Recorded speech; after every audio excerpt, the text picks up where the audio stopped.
I'm Ruhi, and we recently got our interiors done by Home's interior team. Their designer, Monica, who was allotted to us, was assigned to us.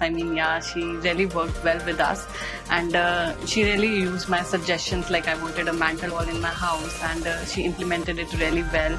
The temple, I'm really happy with that. And we didn't want a bar in our house, and she really utilized the space well. As you can see here, the beadings on the wall with pastel shades there. So yeah, it has come out really well. So I'm really happy with Home's interiors team. Big thumbs up to them. Ahmed, we recently got our interiors done by Home's Interior, and they have done a fabulous job. The interiors have come out really better than what we expected.